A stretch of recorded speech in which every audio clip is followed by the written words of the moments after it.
Good afternoon, ladies and gentlemen. Thank you for standing by, and welcome to TFI International's 2026 Annual Meeting of Shareholders. At this time, all participants are in a listen-only mode. I would like to remind everyone that this call is being recorded on Monday, April 27th, 2026. I would now like to turn over the call to Mr. Alain Bédard, Chairman of the Board, the President, and Chief Executive Officer of TFI International. Please go ahead, sir. Well, thank you, and good afternoon, ladies and gentlemen. Welcome to the 2026 Annual Meeting of the Shareholders of TFI International. Participation at this meeting by myself, the scrutineers, and certain proxy holders is being done remotely, so we are making this meeting available by phone. We have therefore asked all shareholders to vote by proxy prior to the meeting, which many of you have done, and we thank you for doing so. At the conclusion of the official business, shareholders will be able to ask questions by following the instruction from the operator. So I will act as chairman of the meeting, and with the consent of the meeting, I'll ask Josiane Langlois, who is president of TFI's head office in Montreal, to act as secretary. Also, with the consent of the meeting, I'll now ask Stephen Gilbert and Vlad Tilibasa of Computershare Trust Company of Canada to act as scrutineers for the meetings, tabulate the number of shareholders and the number of shares represented at this meeting in person or by proxy, and report to me as chairman of the meeting. There are several routine matters to be dealt with at this meeting. To expedite matters, I've arranged for certain people to make and second the various motions. The matters to be considered at this meeting are the presentation of the 2025 annual financial statements of TFI International, the election of the directors for the upcoming year, the appointment of the auditors, and a non-binding advisory vote approving the compensation of the named executive officer of TFI, commonly known as Say on Pay. The election of the directors will be held by ballot. All other votes at this meeting will be conducted by voice vote as permitted by the Canadian Business Corporations Act, unless a ballot is requested by a registered shareholder or proxy holder. I will now begin the official portion of this meeting, starting with the scrutineers' report. I call upon the scrutineers to present their report on the attendance, and I direct that such report be annexed to the minutes of this meeting as scheduled. Mr. Chairman, we, the scrutineers of Computershare Trust Company of Canada, hereby report that there are at least 2 shareholders or proxy holders present, representing 65,853,128 shares, or 80.13% of the 82,186,031 outstanding shares of TFI International Inc. as of March 18th, 2026. We will hand in a report signed by both scrutineers after this meeting. Thank you. The scrutineers' report shows a quorum to be present, so I declare the meeting to be regularly constituted. The notice calling this meeting and accompanying documents have either been mailed or made available electronically to all the shareholders of TFI and to its auditor. With the consent of the meeting, we will dispense with the reading of the notice. Also, with the consent of the meeting, we will dispense with the reading of the minutes of the last meeting of shareholders held on April 23rd, 2025. And I direct that such minutes be taken as read and approved, and that they be signed as being correct. Now, the first item on the agenda is the presentation of TFI International 2025 audited annual financial statements. The annual report containing the consolidated financial statement of TFI International for the fiscal year ended December 31st, 2025, and the auditor's report thereon have been mailed to shareholders who requested them. They are also available electronically on SEDAR+ and EDGAR. as well as on the TFI International website. The next item of business is the election of the Director of TFI International.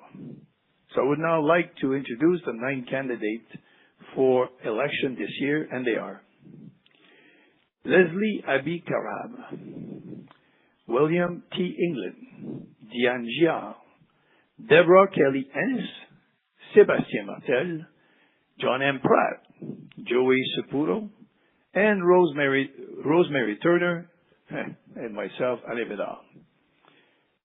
So I declare the meeting open for nomination and ask Josiane Langlois to present her nominations. Good afternoon. I'm Josiane Langlois and a proxy holder of TFI International.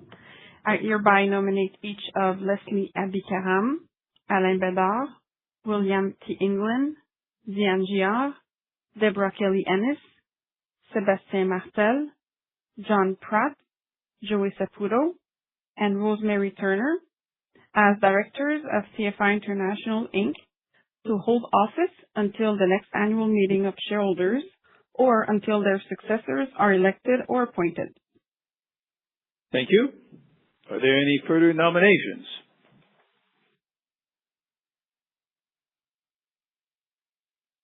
So, as there are no further nomination, I declare the nomination closed, and in order to comply with the Canadian Business Corporations Act, the votes are being conducted by ballot so that they are accurately compiled. As all ballots were signed and submitted by proxy holder and tabulated by the scrutineer prior to this meeting, I now call on the scrutineers to present the results of the vote on the election of directors. Mr. Chairman, we hereby report that the 9 nominees received votes in favor ranging from 88% to 99% of all shares voted at this meeting. Well, thank you. So based on those results, I declare that the 9 nominees have been elected as Director of TFI International to hold office until the next annual meeting of shareholders or until their successors are elected or appointed. TFI will issue a press release announcing the results and file a detailed report of voting results on SEDAR Plus and EDGAR shortly after this meeting. The next item of business is the appointment of the auditors of TFI International, and I ask David Saperstein to present a motion. Thank you, Mr. Bédard. I'm David Saperstein, and I am a proxy holder of TFI International. Be it resolved that Deloitte LLP be and they are hereby appointed auditor of TFI International, Inc. to hold office until the next annual meeting of shareholders at such remuneration as may be fixed by the directors of TFI International, and the directors be and they are hereby authorized to fix such remuneration. Thank you. So I ask Josiane Langlois to second the motion. I second the motion. Okay, so all those in favor, please say yes. Yes. Yes. Yes. And all those against, please say no. Thank you. So I declare the motion carried. The next item of business is a non-binding advisory vote on executive compensation, or say on pay, as set out in our Management Information Circular dated March 13, 2026. We now ask Josiane Langlois to present the motion set out in our Management Information Circular. Be it resolved that on an advisory basis and not to diminish the role and responsibilities of the Board of Directors, that shareholders approve the compensation of the corporation's named executive officers as disclosed in the Management Information Circular dated March 13, 2026, including the section Compensation Discussion and Analysis, the accompanying compensation tables, and the related narrative disclosure. Thank you. So I would now ask David Saperstein to second the motion. I second the motion. So all those in favor, please say yes. Yes. Yes. And all those against, please say no. I declare the motion carried, and we thank all shareholders who voted. As we have completed the official business of the meeting, I now ask for a motion to terminate the meeting. I move that the meeting be terminated.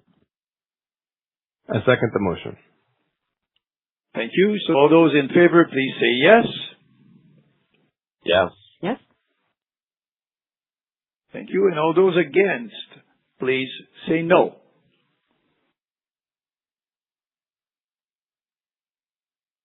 Okay, thank you. So I declare the motion carried, and the official portion of the meeting is now terminated. So the meeting is now open for questions. So operator, please proceed with the question period. Thank you. Ladies and gentlemen, to ask a question, you will need to press star 1 on your telephone.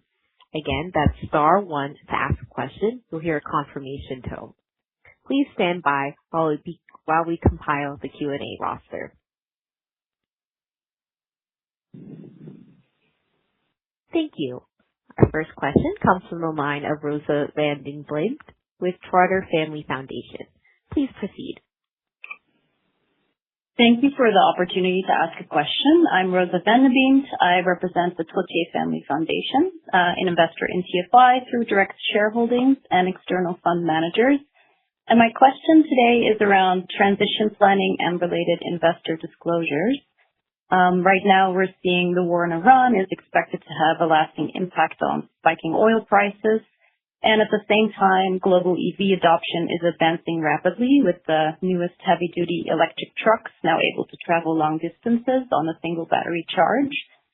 The International Energy Agency reports that EV adoption will be faster than previously predicted. How is TFI planning for this inevitable transition across its portfolio? And as your proxy circular shows that the board reviewed climate risk reporting in December, what is your timeline for sharing with investors how the board and management considers and is preparing for such material risks and opportunities? Thank you. Okay, Yes, well, thank you. Excuse me, David, but I'll let you go, David, for the second question from the shareholder. And maybe on the first one, I may add something, please. Thank you. Yeah, sure. As it relates to the second question, which is around our communication, we are going to communicate in line with all of the regulations and the kind of rules around that. So the only one that has been in discussion has been the one in California, the SB 261, which has then been challenged in the U.S. Court of Appeals. So that passed, and there's no disclosure required. SB 253 is still in effect, and so we are preparing to disclose Scope 1 and Scope 2 emissions when it becomes due in Q3 this year. Okay. Well, thank you, David. And if I may add, on the first part of your question, so where do we stand, with, EVs on the power of trucks versus the diesel, that we're using. So what we have to understand is, with EVs, there's a few issues. Issues number one is the weight. So because the truck is so heavy versus a diesel, and, the number of towns that you're allowed to go on the road, depending on the state or the province, so there's a handicap when you use an EV, So it's a transition. So for sure, everybody's going to go, it seems, to EV. But now when we talk to the OEM, the discussion is more like a hybrid model. So if you see what's going on with the cars, at first, they came with 100% EVs. That was the way to go with Tesla and others. Now, some of the manufacturers are proposing more of an EV solution, a hybrid solution with EV and gasoline, right? On the truck side, when we talk to the OEMs, and we know a lot, we have lots of discussion with the OEMs because we move about 70% of all the trucks that are being sold in North America.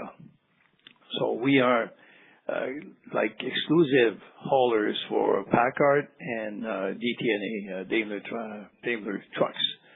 So we know that these guys are looking at another hybrid solution, which is hydrogen. Okay, but all this is dependent on how easy is it to get the energy, okay, to charge your trucks or to get the hydrogen. So problem number one is weight. Problem number two is the distribution network, so the charging network.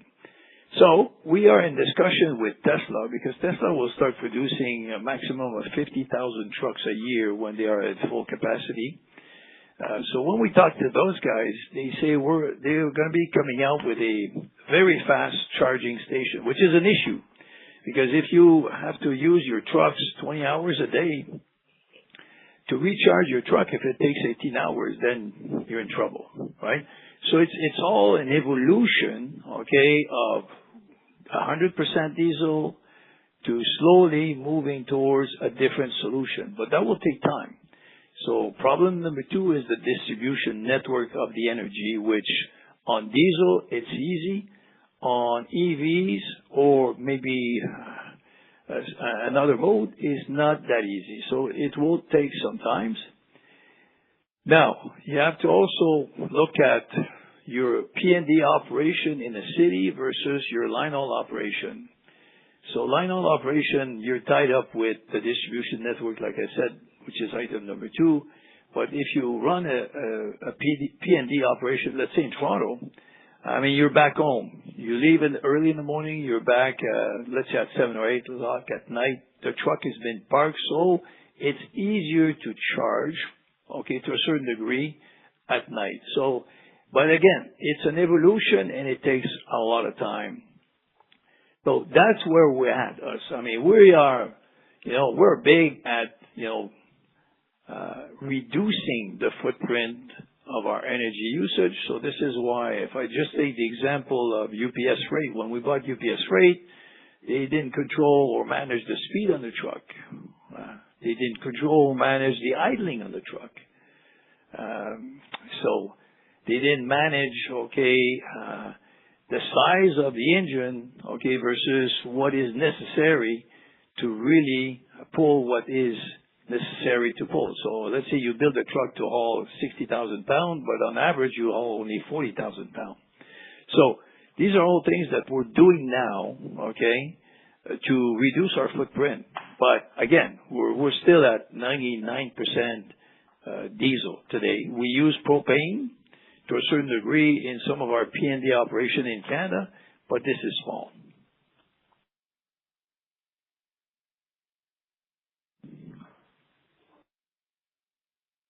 Thank you.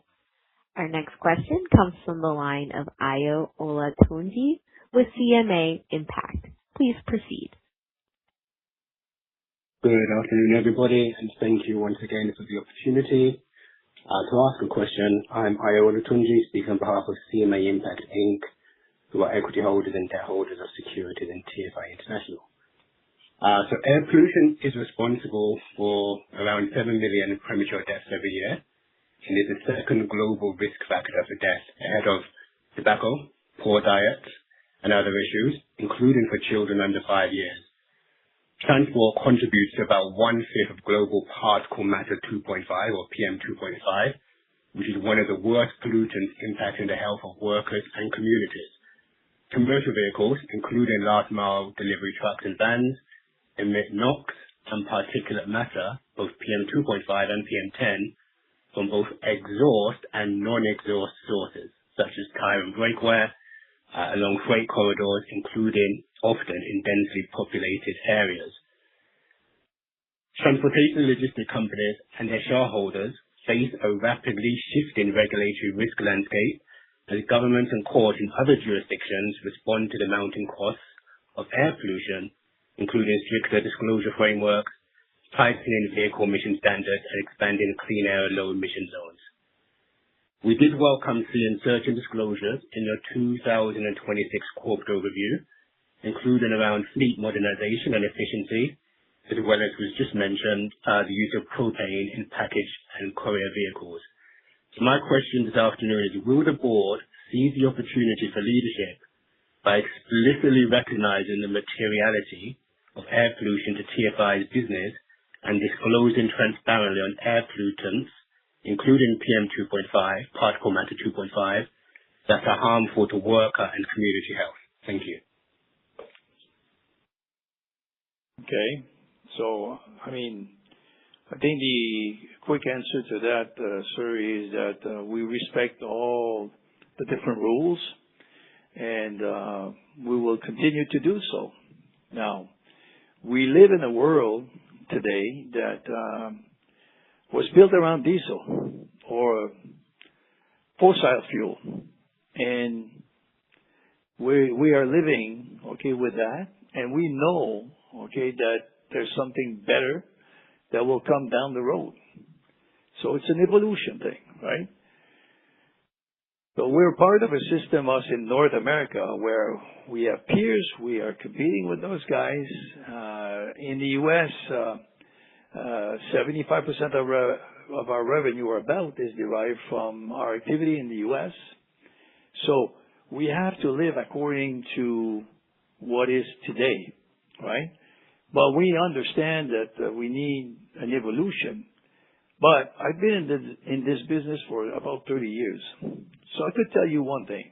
30 years ago, the average MPG on the truck was about 4 miles to the gallon.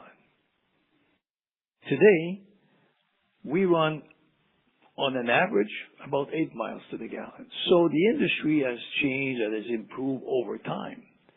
The most important thing is to deliver the freight that's required by the customer in the most efficient way by reducing the number of miles between each and every stop that you have to do to deliver the freight that you have to deliver.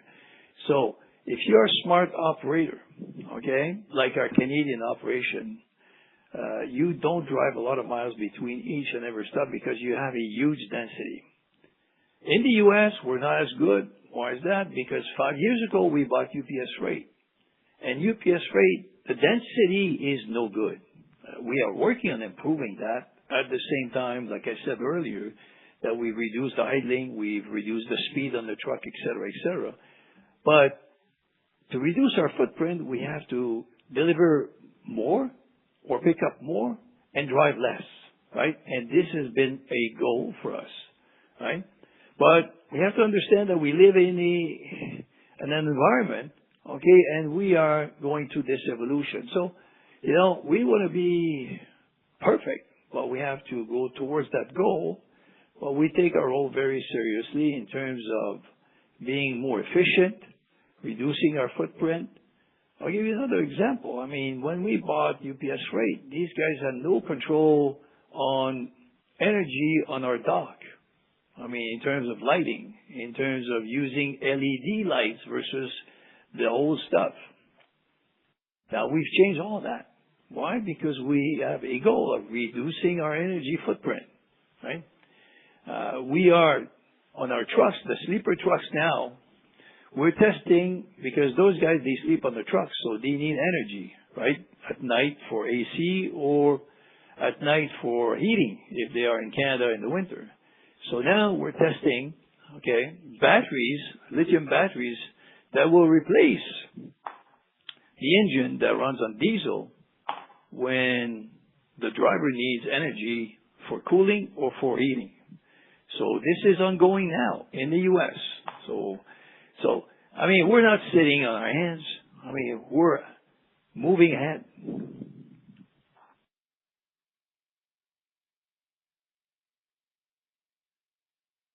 Thank you.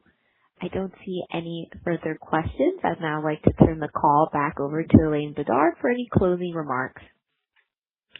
Well, thank you, operator, and thank you to our shareholders for attending this meeting and for your support. So this concludes our meeting. Thank you, and have a great day. This concludes today's teleconference. You may disconnect your lines at this time. Thank you for your participation.